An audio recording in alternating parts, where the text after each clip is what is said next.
creator of all the filthy, nasty, lustful music you have listened to. I wanted to open your mind to receive my lustful lyrics so that you could not resist the lust that's working in your flesh.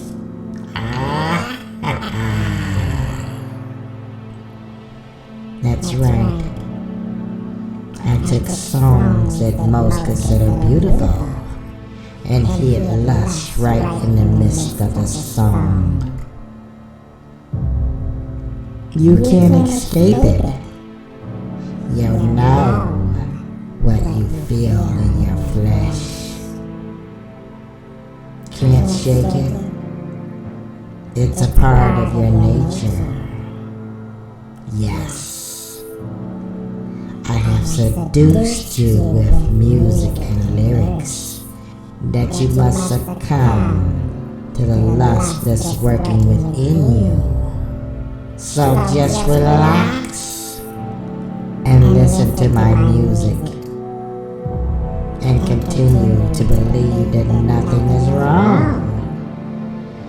Enjoy the music until incubus and succubus visit you in the night to fulfill your lustful desires.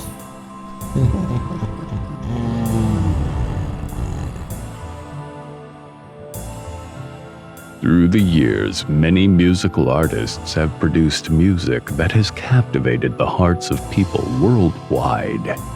In the Black community specifically, music has totally transformed the family structure. It has literally shaped the minds of both the young and the old, which is evident by the dysfunction we see today. If Satan wanted to capture the world or a people, the best way to do it is through music. If you thoroughly compare the family structure of the early 1900s to families today, it is safe to say that Satan can declare, mission accomplished. Let's take love songs, for instance. They are meant to be beautiful and passionate, especially if you're seeking love, are lonely, or want to create an environment for intimacy. Love songs can be very alluring and very romantic. But what if these songs were written to be very lustful with a hidden agenda? They have now been weaponized to destroy the minds of those listening to them. They would then be very spiritually damaging to the listener and a destructive tool for the family structure.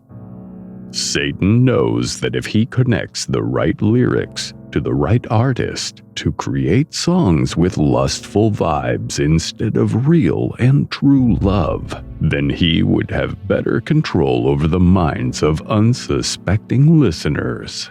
Most people think that these songs are about passion and love, but through deception, Satan has created an atmosphere of lust right in the song.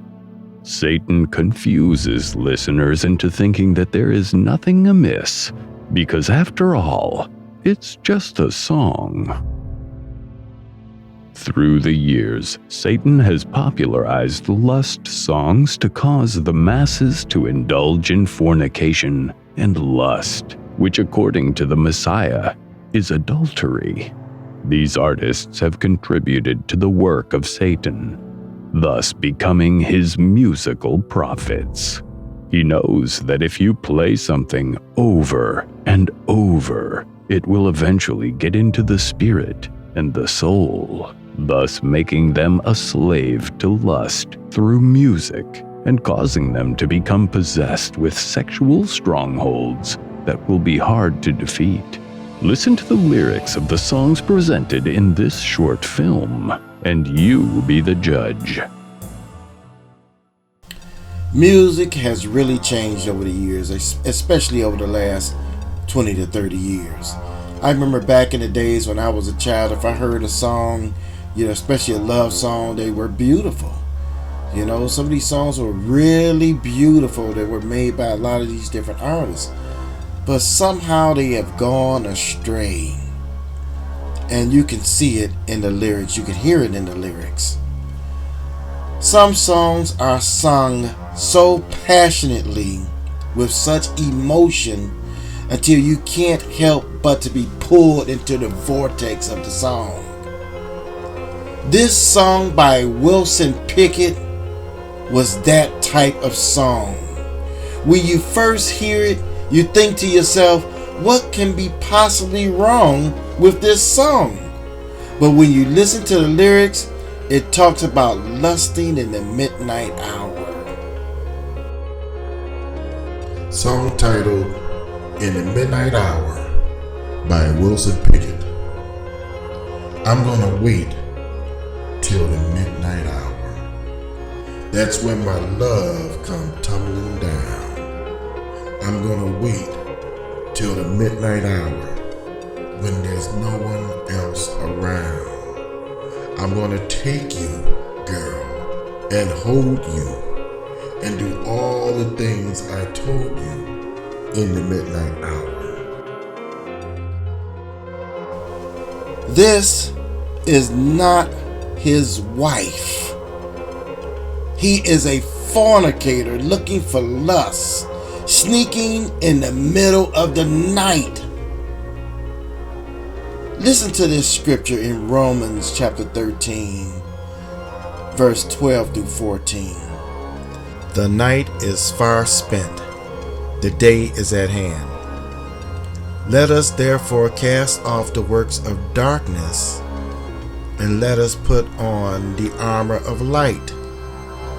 Let us walk honestly as in the day, not in rioting and drunkenness, not in chambering and wantonness, which is sexual immorality, not in strife and envying, but put you on Yahushua HaMashiach, and make no provision for the flesh to fulfill the lust thereof. The message in this song is if you are feeling lust in the middle of the night and you go out and find someone to fornicate with. We're in the midnight hour of the last days, of peace on earth. The last thing you need to be doing is giving in to lust, the lust of the flesh, fornication, and adultery. You need to wake up and be blessed and not walk like someone that's walking in darkness. Flee fornication. Flee adultery.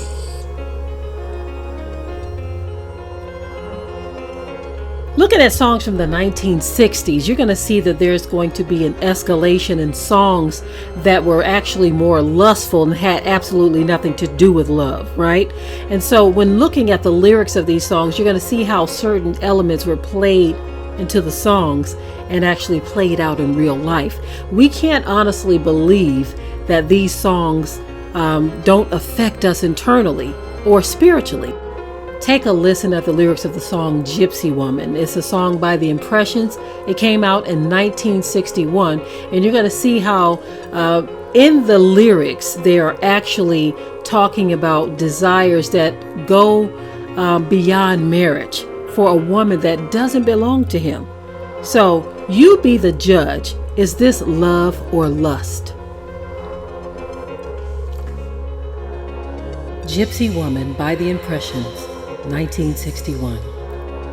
From nowhere through a caravan, around the campfire light, a lovely woman in motion with hair as dark as night. Her eyes were like that of a cat in the dark that hypnotized me with love. She was a gypsy woman. She was a gypsy woman. She danced around and round to a guitar melody. From the fire her face was all aglow. How she enchanted me. Oh, how I'd like to hold her near and kiss and forever whisper in her ear. I love you, gypsy woman. I love you, gypsy woman. All through the caravan, She was dancing with all the men, waiting for the rising sun. Everyone was having fun. I hate to see the lady go, knowing she'll never know that I love her. I love her. Okay, so you see how the song builds this woman up. It builds the woman up to be something so alluring. And then it goes on to tell you that she was dancing with all the men, right? She was dancing with all of the men. But this one particular man just took such a liking to her that he didn't care that she was with all the men. He wanted her, right? Now, what he said, he called it an expression of love. He says, I love her. But was it love or lust? The song by Johnny Taylor, I Got to Love Somebody's Baby. It's obvious what he's talking about. And you say to yourself, wow, this is the kind of stuff that hits the top of the charts. This song came out in 1966. It's a shame. And so I sit here and I say, man, in 1966, I thought things were pure back then in those days. But as you see, nope. Satan had an agenda. And he's trying to get this lust out there in these songs early on so that people will be used to it when they get older. Listen to the lyrics of this song. Song titled, I've Got to Love Somebody's Baby by Johnny Taylor. I've got to love somebody's baby. Somebody sure's been loving mine. Everybody around me knew it, and I was in the dark for such a long time. I've got to get what she's been given, get myself together and start living. I've got to hold somebody's baby. I know somebody sure's been holding mine. This song is about adultery. His wife cheated on him, so he decides he's going to find someone else's wife that he can go out and he can cheat with. The man sounds so desperate in the song, desperate to commit the sin of adultery. There was a song that came out years ago by the group called Naughty by Nature. The title of the song was OPP. And I remember when the song came out, I had just received the Holy Spirit a few years before, and one of my nephews was playing this song. And I said, what does he mean, OPP? What is that about? And he laughed and said, other people's property. He said, the song is about sleeping around with other people's property. And I said, really? OPP. The song went viral. People were playing it all the time. It was like a call to join the OPP group or club. They were saying the song, you down with OPP? And people like, down with OPP and all of this stuff. And I was like, this is crazy. This is what they singing about. You know, a movement to commit adultery. And the song went to the top of the charts. And it figures that a group titled Naughty by Nature were the ones that would create this song with these lyrics. This was in 1991, and all the youth was agreeing with cheating and committing adultery. Okay, so here's a song that came out in 1969, written by the Dells. It's called Oh, What a Night. Now, in this song, you're going to take a look at the lyrics, and the lyrics of this song, they may be a little softer than what we are hearing today, but you know, all things have to start somewhere. It starts off very soft and gradual. Then, before you know it, they are no longer censoring anything. So listen at the lyrics of this song. And then, of course, I'm going to break it down for you and show you how they insert things that seem seemingly innocent, but they really are not innocent, right? They are presented to you as a love song, but you have to ask yourself, is this love or lust? Take a listen at these lyrics. Oh, What a Night by the Dells, 1969. Do you recall the night? That very, very special night? Do you remember, girl? That very special girl? Well, to old and to the new, we rededicated this song to you. Oh, what a night to love you, dear. Oh, what a night to walk you, dear. Oh, what a night to kiss you, dear. That's why I love you so. No, no, no, no, no. No, no, no, no, no. One more night. Can I walk you home? One more night. I want to make love to you. One more night. I love you, baby. I want you, baby. I need you, baby. I love you, baby. One more night. Okay, so in this song, he says, can I walk home with you? Then he says, I want to make love to you. Then he says, I want you, I need you, baby, right?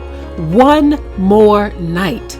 So those lyrics alone let you know that he is not married to this woman, but he wants to make love to her. He wants to walk home with her, and he wants one more night. There's no need to say one more night if you're talking to someone you're married to, right? But when you are in a relationship, a biblically unlawful relationship, these are the kinds of things that you stir up in your flesh, and you call it love. But what you are actually doing is stirring up a spirit of lust, right? And these songs, again, they appear to be innocent when you look at the lyrics. In the beginning of the song, they start off soft. But then it gets down to the punchline. It gets down to the real nitty gritty of what they are looking for, what they want to do, and what they are promoting. And so we call these songs love songs. But when you are talking about making love to someone who you are not married to, you are essentially promoting fornication, adultery, lust, something that is not biblically permitted. This is why music is very dangerous, and this is why even this song qualifies as a song written by, sung by, and produced by one of Satan's musical prophets. The tune of promiscuity, the relationship between music lyrics and sexual behavior. Risky sexual behaviors and their consequences, such as unplanned pregnancies, STIs, and HIV, continue to be a problem among America's youth and emerging adults. There are many factors that can influence the sexual behaviors of emerging adults, including music. The availability of music has increased significantly over the past decade, and almost everyone is exposed to music daily. Previous research has documented a relationship between music preferences and sexual activity. With more than 1/3 of popular songs containing sexual content, this is not surprising. The sexual content contained within music lyrics is often degrading and make up 2/3 of all sexual content references in popular music. This type of music has been found to promote early sexual activity and other risky sexual behaviors, and may also encourage sexual promiscuity, demonstrated by an increased number of sexual partners. The current study examined the association between sexual promiscuity and the lyrical content and visual imagery found in some of today's most popular music. It was hypothesized that the music artists that regularly reference sexual content in song lyrics and the visual imagery of their music videos would be related to an increased number of sexual partners among their listeners. It was also hypothesized that graphic and degrading lyrics and imagery would have more of an impact than other forms of sexual references. Who's Making Love by Johnny Taylor, 1968. All you fellas gather round me and let me give you some good advice. What I'm gonna ask you now, you better think about it twice. While you're out cheating on your woman, there's something you never even thought of, and that is, who's making love to your old lady while you were out making love? Hear me now. Who's making love to your old lady while you were out making love? I've seen so many fellas fall in the same old bag, thinking that a woman is made to be beat on and treated so bad. Oh fellas, let me ask you something I'm sure that you never even dreamed of. Who's making love to your old lady while you were out making love? Who's making love to your old lady while you were out making love? I know there are some women gives the other excuse. I'm not trying to run your life.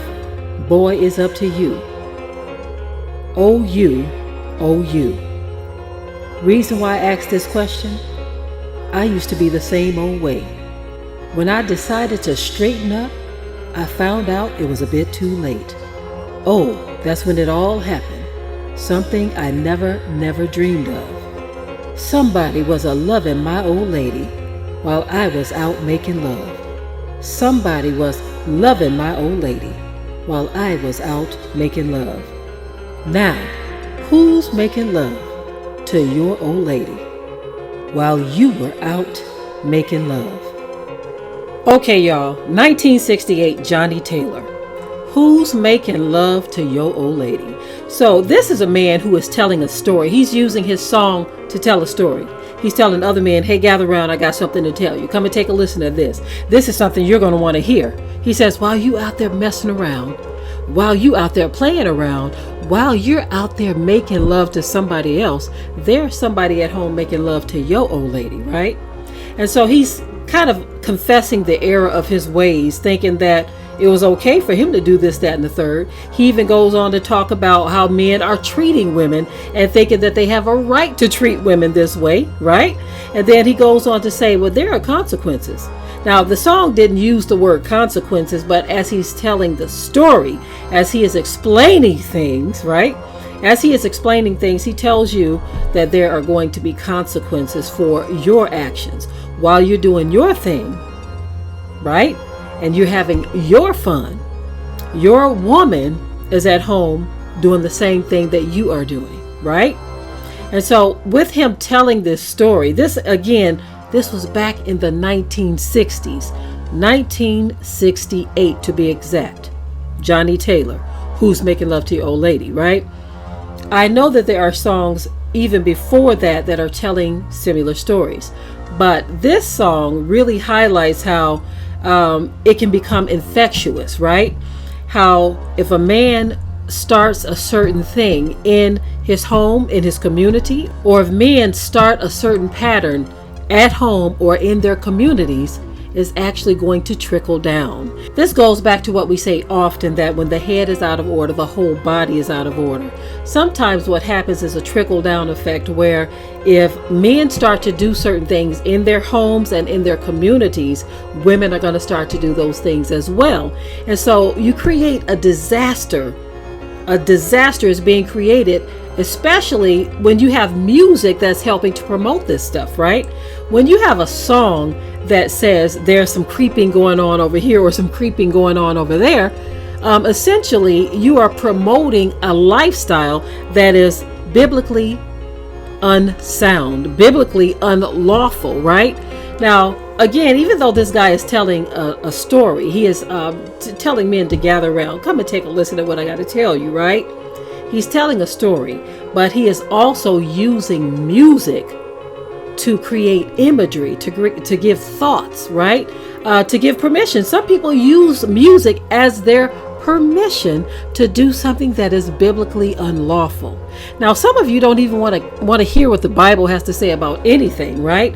You don't want to hear anything about the Most High, but it's very important that we know and understand that there are consequences, both naturally and spiritually, to things that we do and allow in our communities. And what has happened in the so-called black community is because we have allowed sexual deviance to creep in from every direction, even through the music. Not just movies, but even through the music. Because this sexual deviance has crept in, it's coming down from the head to the women to the children. And so we have utter chaos in our communities. We have dysfunction in our communities. You have unwed mothers in our communities. You have whores and whoremongers in our communities because they have allowed themselves to get permission from within to do things that are biblically unlawful. But they were aided and abetted by the music industry. It's Your Thing lyrics by the Isley Brothers. It's your thing. Do what you want to do. I can't tell you who to sock it to. It's your thing. Do what you want to do. I can't tell you who to sock it to. If you want me to love you, maybe I will. Believe me, woman, it ain't no big deal. You need love now, just as bad as I do. Makes me no different now who you give your thing to. It's your thing. Do what you want to do. I can't tell you who to sock it to. It's your thing. Do what you want to do. I can't tell you who to sock it to. It's your thing. Do what you want to do. This sounds like a sentence taken out of Aleister Crowley's book, Do As Thou Wilt. Do as thou wilt, he said, right? If you want to commit fornication, you want to commit adultery, just do what you want to do.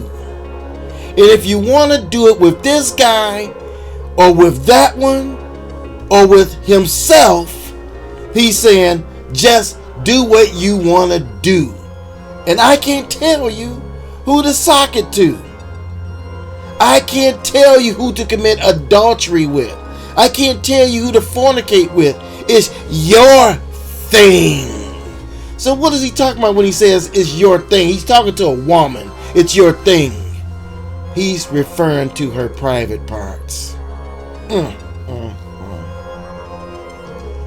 He says, do what you want to do with it. It's your thing. Now, a lot of people didn't understand that that's what he was talking about. But if you read the lyrics, he tells you, you hear it right in the lyrics. He said, you need love just as bad as I do. Makes no difference now who you give your thing to. See it? There it is. Makes no difference who you give your thing to. Really? It don't make no difference who you give it to. So you don't care who she's giving it to out there, right? As long as you can get some of it, right? This is nasty, right? This is filthy, right? No wonder STDs spread so fast in the urban communities when you got lyrics like this going around telling me, I don't care who you give it to, I don't care what you're doing, just as long as you do it with me, right? These are some very nasty lyrics. It is so nasty that it doesn't matter who she sleeps with. It makes no difference who she gives it up to. This is a serious problem. This is a lustful message that started in the 1960s. The artist that creates these lustful lyrics are controlled by lust, by the lust that's in them. And this lust, Satan is behind it all. Okay, so after hearing all of this, what are you going to do? Are you going to continue to give yourself permission to violate spiritual laws? Are you going to listen to the music industry? Are you going to listen to your flesh? Or are you going to hear what the Ruach or the Holy Spirit is trying to say to the assemblies? This music is very, very dangerous, and that needs to be understood. This music is not innocent. It is very dangerous, and it is part of what Satan uses to try to violate your mind, to try to violate your spirit, to try to infiltrate your thoughts so that you feel comfortable doing something that violates spiritual law. Okay? This music in and of itself may sound good to you, but it's very foolish to think that it's innocently being played and promoted. Hashatan, or Satan, is the prince and power of the air, and so he is going to do whatever he can to try to gain control of your mind and your thoughts, right? He's using music as a form of meditation so that you can feel comfortable singing and saying and speaking words that were written by someone who was under the influence of satanic doctrine. That's what it essentially boils down to. A lot of this music is directly from the playbook of satanic doctrines, and it is used to infiltrate whole families and subvert whole houses by playing certain things into your spirit. So it is time for you to choose ye this day. Are you going to keep playing around with your soul, listening to this music, allowing your spirit to be utterly destroyed, to where you're unable to fight the demonic powers and suggestions that are in these songs? Listen to what these songs are saying.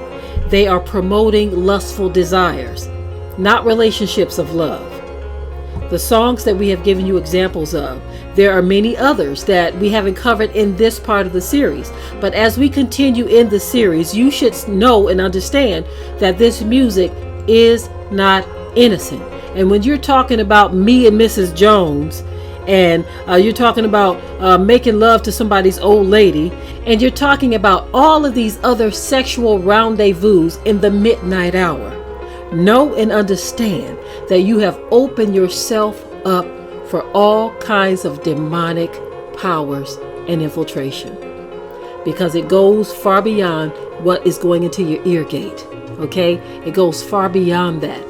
This music can even invite the succubus and the incubus spirits into your bedroom, right? And these spirits are very, very dangerous. Know and understand what you are dealing with, and stop playing around with your soul. It is not worth it. It's time to turn this stuff off. This is a serious problem.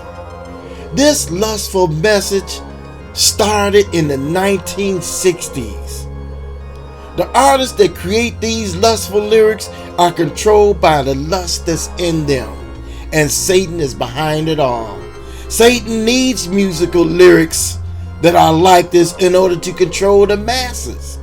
He wants to break up relationships and marriages and families. He wants to create a society of adulterers and adulteresses, fornicators, whores and whoremongers. He would love it if the whole society is just packed with them. These songs have all been inducted into Satan's musical playlist.